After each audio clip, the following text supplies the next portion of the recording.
How much time do you dedicate to following up with your team? And is it individual or one-on-one?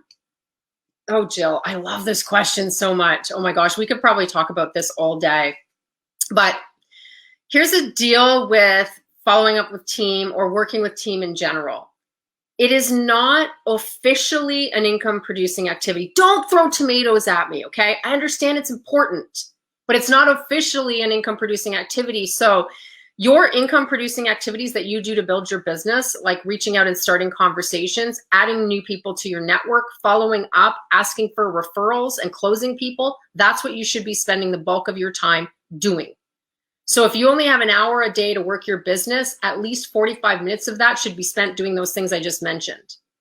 In actuality, working with your team, following up with your team, posting in your customer group, all of that stuff should be in the nooks and crannies of your day. You know how people are saying you can build your business in the nooks and crannies of your day? It's a bit of a misnomer.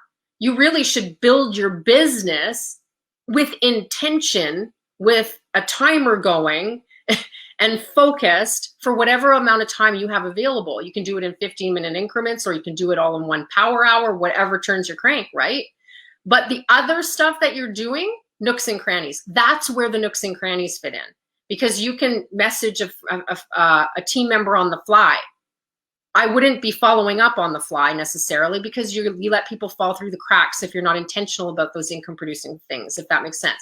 Now, with that being said, 80% of your time is going to be spent with the people who are in action. And that's really tough for a lot of leaders to really wrap their head around, because they feel like they're a bad leader if they're not constantly following up with every member of their team on a consistent basis. But as your team gets larger and larger and larger, that's going to become increasingly difficult to do unless you literally want to be working 24/7. And like Nadia Melton says, like, how can you sell a dream if you're living a nightmare or looking like a nightmare, right?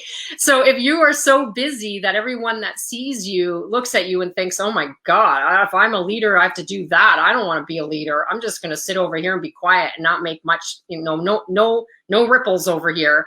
I'm staying small because I don't want to be busy like her.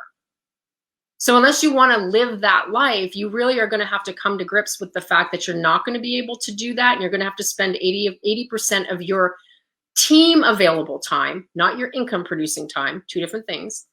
80% of your team available time needs to be dedicated to those who are in action, your runners. Everyone else gets your gratitude. So when do you follow up with the rest of your team? I would follow up with a handful a day, on the fly, in the nooks and crannies, message of, hey, just thinking about you, you're amazing. I wanted to let you know how much I appreciate that you're part of our team and our community. You're awesome. That's it. You're not asking them, how's your back office look this month? How's it going? Do you need any support? Where are you falling short? How come you haven't done this? No. You can kind of talk to your runners like that if you have that kind of relationship, but for the vast majority, no. It's just gratitude, and you can do that on the fly. Mary Kate, Nicole? Nothing to add there. Well said. I think we should give out another prize, though. We should, but I have something to say first. Go ahead. Sorry. Know your 80%ers and know your 15 and 5%ers. Your 15 5%ers are going to run harder. Like Staci said, 80% of your time should be shared with them or with them, right? When you have a chat group, you are able to go in there and really love on people in there, and your team takes over the love. They are loving on each other. They are engaging on each other's stuff. And when you have that, you have duplication, because everybody comes in and goes, oh, heck yes, I'm going to go get this person and that person, because all I have to do is put them in this chat group and these people are going to love on them. Big score. I'm doing that, right? That's what's going to happen. If they're 80%ers and you're reaching out and saying, hey, how's it going? Just want to check on you. You're going to lose them, because you're going to feel like they're a disappointment. No, you don't want that. You absolutely do not want that. You want to just love on them. So reach out to them, but also know those 80%ers, they're taking care of that chat too. They're in that chat and they're watching. And they see that culture and that love, and that's going to keep them around the campfire. So very important to know the difference between the people that are running and the people that aren't. So you can spend your time there and help people. When you're doing runs for something, then you can say, who wants to do this month? We're going to do it. Have another chat. It's a chat that lasts a week or 2 weeks. That's it, whatever.